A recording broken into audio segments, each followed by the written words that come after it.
প্রিয় দর্শক শ্রোতা, আসসালামু আলাইকুম। আজকে একটা গুরুত্বপূর্ণ বিষয় নিয়ে আপনাদের সাথে শেয়ার করছি। আপনারা অনেক সময় বলেন যে কথাগুলো এক এক সময় এক এক রকমের বলেন। গতকালকের সিদ্ধান্ত বাংলাদেশের প্রেক্ষাপটটা এমনই একটা জায়গায় যাইয়া দাঁড়িয়েছে। গতকালকের সিদ্ধান্ত মানে প্ল্যান পরিকল্পনা পদক্ষেপ আর আজকের প্ল্যান পরিকল্পনা পদক্ষেপ আকাশ পাতাল ব্যবধান হয়ে যাবে সিচুয়েশনের উপরে, পরিস্থিতির উপরে। যে স্লোগান দিচ্ছে 1 2 3 4, যারা নির্বাচনের কথা বলবে তারা আওয়ামী লীগের মতো দেশ ছাড়। এই স্লোগানটার মূল মেকানিজমটা কি সে বিষয়ে আপনাদের সাথে সংক্ষেপে আলোচনা হচ্ছে।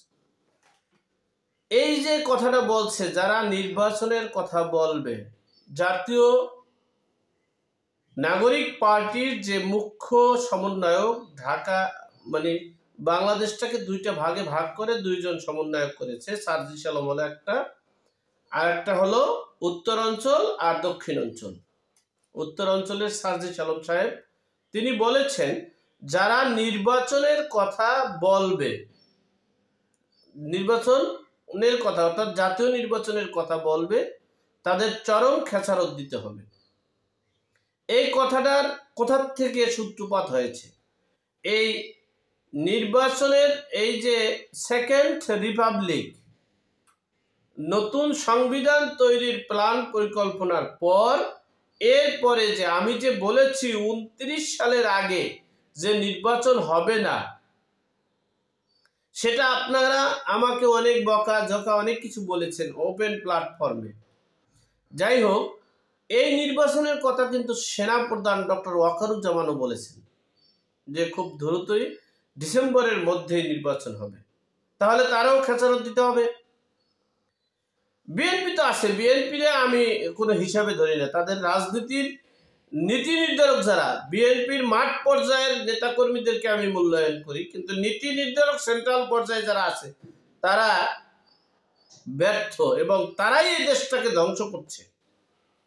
যাই হোক, কিন্তু মাঠ পর্যায়ের যারা নেতাকর্মীরা আছে তারা তারা তাদের অস্তিত্বকে ধ্বংস হতে যাচ্ছে এদের কারণে। যাই হোক, সে বিষয়ে আসছি না। তো বিএনপিকে বাদ দিলাম আমি। তো তাহলে এই কথাটা বিএনপি বলছে, বিএনপির সাথে কিছু দল থাকতে পারে তারা বলছে, আর কেউ বলতেছে না যে জাতীয় নির্বাচন চাই। তাহলে আর বলছে কে? সেনা প্রধান ডক্টর ওয়াকারুজ্জামান। আমি একটা আগের ভিডিও করেছি, এই সেনা প্রধানের বাদ দিয়ে যদি নির্বাচনের পরিবেশ তো সেনাপ্রধান চায়, সেনাপ্রধান এবং বিএনপি চায়, তো সেনাপ্রধানকে বাদ দিলে কাকে পাওয়া যাবে? পাওয়া যাবে ফয়জুর রহমান আর কামরুল হাসানকে। ফয়জুর রহমান কামরুল হাসান হচ্ছে আইএসওর যে প্রধান, তাদের সাথে তার বৈঠক হয়েছে এবং পাকিস্তানে 5ই আগস্ট শেখ হাসিনা পালিয়ে যাওয়ার পরে এই মানে চলে যাওয়ার পরে যে এই ফয়জুর রহমান পাকিস্তান গিয়ে তারা বিভিন্নভাবে কথা বলেছে, যোগাযোগ কমিউনিকেশন এবং মেকানিজম করেছে। আর এই মেকানিজমের সাথেও ছিল, আপনারা দেখেছেন পাকিস্তান থেকে অনেকবার এসেছেন এই মঞ্জুর মেঙ্গাল, তিনি তৌহিদ জনতার অর্থাৎ জামায়াতুল ইসলাম নাকি একটা সংগঠনের প্রধান তিনি, এবং সাবেক তত্ত্বাবধায়ক সরকারের একজন উপদেষ্টা তিনি। সুতরাং এই যে বিষয়টা টোটালি কিন্তু একই সুতায় গাঁথা।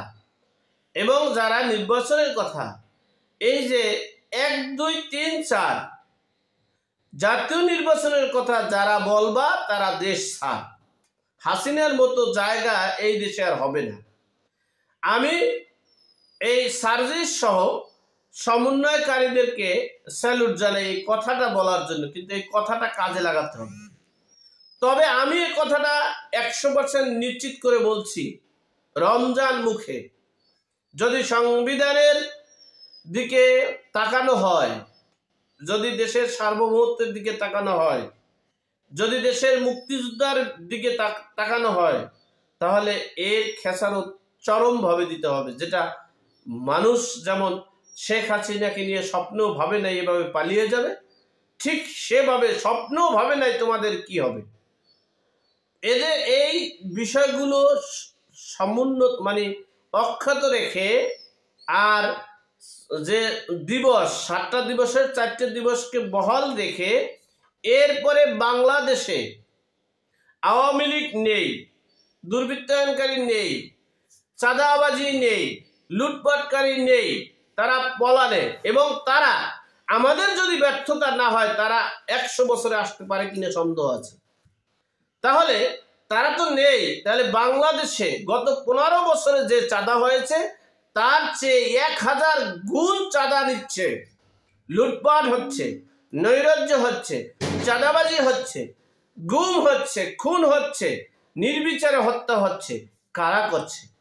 এদেরকে যদি এই সমন্বয়কারীরা বিচারের আওতায় আনতে না পারে এবং বিচার করতে না পারে, আওয়ামী লীগের যারা আছে, তারা অপরাধী যারা আছে তাদেরকে বিচার করতে হবে, এবং বর্তমানে যারা গত 15 বছরে যা হয়েছে তার চেয়ে 1000 গুণ বেশি হয়েছে এই 7 মাসে, প্রায় 7 মাসে। সুতরাং এই আসল ডেভিলদেরকে যদি গ্রেপ্তার করা না হয়, বিচারের আওতায় আনা না হয়, তাহলে এই সমন্বয়কারীদের অবস্থা কোথায় গিয়ে দাঁড়িয়ে একমাত্র আল্লাহ পাক রব্বুল আলামিন বলে জানে। আর সর্বোপরি কথা হচ্ছে, আমি এই রোজা মুখে এই 4:30 বাজে আসরের ঠিক এক মুহূর্তে বলছি, দোয়া কবুলের সময় বলছি, অপরাধী যারা এবং যারা এদেশের জনগণ, যারা এদেশের সাধারণ জনগণ, যারা কোনো অপরাধের সাথে সম্পৃক্ত নয়, তাদেরকে যদি গ্রেপ্তার করা হয়, নির্যাতন করা হয়, নিপীড়ন করা হয়, জুলুম করা হয়, অত্যাচার করা হয়, কসম করে বলছি আল্লাহ, সেই সেনাবাহিনী, পুলিশ, র্যাব এবং মানুষ, তাদের 14 গোষ্ঠীর পঙ্গুত্ব এবং অসহায়ত্ব, তাদের অবস্থা এমন হবে, আল্লাহ যদি এই রোজাকে যদি গ্রহণ করে থাকে, তাহলে আমি বলে দিলাম তাদের অবস্থা খুব ভয়াবহ হবে। এবং সেজন্য আমি তাদেরকে বরদোয়া দিলাম, বরদোয়া করলাম। আর যারা অপরাধী, আসল ডেভিল, তাদেরকে গ্রেপ্তার করলে আল্লাহও খুশি হবে, আর আল্লাহ তাদেরকে গ্রেপ্তার করে বিচার আওতায় আনতে হবে, এবং তাদেরকে বিচার করার আগ পর্যন্ত বাংলাদেশে কোনো জাতীয় নির্বাচন হবে না। এমনকি এই বাংলাদেশে জাতীয় নির্বাচন করা অনেক সময়ের ব্যবধান, আগামী 2-1 মাসে ঈদের পর থেকেই স্থানীয় নির্বাচনগুলো দেওয়া খুবই জরুরি। আর এই সমন্বয়কারী বৈষম্য বিরোধীদেরকে বলবো, স্থানীয় নির্বাচন দিয়ে দেশের মানে গ্রাম অঞ্চলে এবং স্থানীয় সরকারটাকে শক্তিশালী করে জাতীয় নির্বাচনের ব্যবস্থা করার জন্য আমি জোরালো অনুরোধ করছি। প্রিয় দর্শক শ্রোতা, এই পর্যন্তই। ভালো থাকবেন, সুস্থ থাকবেন। আসসালামু আলাইকুম।